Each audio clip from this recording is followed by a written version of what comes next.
আমি যখনই ভয়েস দিতে আসি তখনই একদম থোথায় পড়ি, একদম উল্টাপাল্টা কথা বলি, কতবার যে ভয়েস কাটতে হয়, এছাড়া যে কত কথা বলি তখন কিন্তু একটুও কথা আউলে যায় না। সো হ্যালো এভরিওয়ান, আসসালামু আলাইকুম, welcome back to my another blog. আশা করি সবাই ভালো আছেন, আলহামদুলিল্লাহ আমিও ভালো আছি। ভিডিওটা গতকাল সন্ধ্যা থেকে শুরু করলাম। গতকাল সন্ধ্যায় শুধু 2টা ডিম দিয়ে একটা পুডিং বানিয়েছিলাম। আমার ছোট আব্বাজান বড় আব্বাজান দুজনই খুব বেশি পছন্দ করে পুডিং, তাই দুজনের জন্য বানিয়ে নিলাম। আর একদম গরম গরমই কিন্তু খাওয়া শুরু করে দিয়েছি। আমার ছোট আব্বাজান তো একদমই তরস হচ্ছে না, এখন খাবে তো কি আর করার, গরম গরমই কেটে দিলাম আর ওরা খেয়েছে। পুডিংটা কিন্তু খুব সুন্দর হয়েছে। আমি একবার পিন দিয়ে দেখেছিলাম যে পুডিংটা ভিতরে হয়েছে কিনা, এখন বারবারই আমার ছোট আব্বাজান দেখতেছে পুডিংটা হলো কি। যাই হোক, এই যে পরের দিন মানে আজকে শুক্রবার সকালে উঠে একটু লেট হয়ে গেছে, তো ভাবলাম যে খিচুড়ি রান্না করি, সকাল আর দুপুর 2 বেলায় হয়ে যাবে। আর যেহেতু শুক্রবার অনেক কাজ থাকে ঘরে, রান্নাটা করে অনেক কাজ ছিল ওগুলো করব। আসলে শুক্রবার মানে কিন্তু আমাদের জন্য ছুটির দিন না, আমাদের গৃহিণীদের জন্য শুক্রবার আরো বেশি কাজের দিন। হয়তো পুরুষ মানুষের জন্য অফিস ছুটির দিন, কিন্তু আমাদের জন্য নয়। আমাদের জন্য কিন্তু একটা দিনও রেস্টের দিন নাই, ছুটির দিন নাই।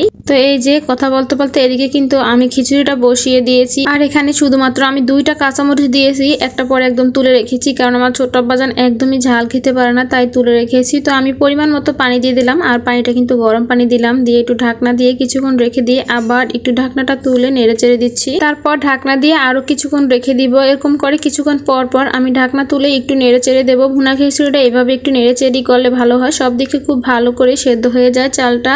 আর এখানে এই যে আগের দিনে 2 পিস ইলিশ মাছ ছিল, তো ভাবলাম যে এইটুকু সকালবেলা ওদেরকে একটু ভেজে দেই। আর এখানে শসা আর এখানে টমেটো আমি কেটে নিয়েছি, আর চিংড়ি মাছগুলো ভেজে রেখেছি যেন রাত্রের জন্য রান্না করতে পারি, এখন গুছিয়ে রেখে দেব। তো খিচুড়িটা আমি আরেকবার একটু উল্টে দেব। আর ভুনা খিচুড়িটার কালারটা কিন্তু মাশাআল্লাহ খুব সুন্দর হয়েছে। আজকে কেন জানি না আমার মোবাইলের ভিডিওটা কালারটা একদমই সুন্দর আসে নাই, কিন্তু এখানে এই যে যখন প্লেটে নিচ্ছিলাম ছোট আব্বাজানে দিচ্ছিলাম তখন কিন্তু কালারটা খুব সুন্দর আসছে। তো দুজনই বলছিল যে সকালবেলা একদমই তারা মাছ দিয়ে খাবে না, খালি খাবে। তো আমি আর মাছ ভাজিনি, শুধুই দুজনে খেয়েছে। আর এদিকে আমি কিন্তু চিংড়ি মাছগুলো খুব সুন্দর করে পরিষ্কার করে নিয়েছি। তো আজকে ভাবলাম যে চুলাটা ময়লা হয়েছে, একটু চুলাটা পরিষ্কার করে নেই, তাই আমি আর কোনো রান্না না বসিয়ে চুলাটা পরিষ্কার করে নিলাম। গুনার মাজনি দিয়ে আর ভীম লিকুইড দিয়ে খুব ভালো করে আগে মেজে নিয়ে তারপর নরম একটা মাজনি দিয়ে মেজে নিলাম। এরপর কিন্তু এরকম একটা নরম কাপড় ভিজিয়ে আমি চুলাটা 2-3 বার করে মুছে নিচ্ছি। আমি সবসময় এইভাবে করি, চুলা পরিষ্কার করে নিই। চুলা পরিষ্কার করার শেষে একদম তেনাটা খুব ভালো করে চিপে আরেকবার করে একটু মুছে নিয়ে তারপর শুকনো একটা কাপড় দিয়ে মুছে নেই। আর চুলার উপরে যে এগুলোকে খুব ভালো করে আমি একটু ধুয়ে নিয়েছি। তো প্রথমে যে কথাটা বললাম, এমনি সময় কিন্তু অনেক কথা বলি, কখনো কিন্তু থোতায় পড়ি না। যখনই আমি ভিডিওতে ভয়েস দিতে আসি তখন যে কতবার থোতায় পড়ি, কতবার যে ভয়েস কাটতে হয়, আমি জানি না কেন হয় এরকমটা আমার সাথে। তো তোমাদের সাথে হয় কি না আপু অবশ্যই কমেন্ট করে জানাবা, নাকি শুধু আমার সাথেই হয়। তো যাই হোক, এখানে কিন্তু আমি একটু ডাল ভুনা করে নিয়েছিলাম রাতের জন্য। রাতে ডাল ভুনা আর ডিম ভাজা দিয়েই চালিয়ে দেব, সাথে একটু চিংড়ি মাছের ভর্তা করে নেব। আর এখানে কিন্তু বেগুন আর ইলিশ মাছটা একটু ভেজে নিচ্ছি। ইলিশ মাছ কাটার জন্য খাওয়া হয়নি, তো 2 পিসই শুধু বাচ্চাদের জন্য নিলাম। আমরা বেগুন আর ডিম ভাজা দিয়ে খাবো।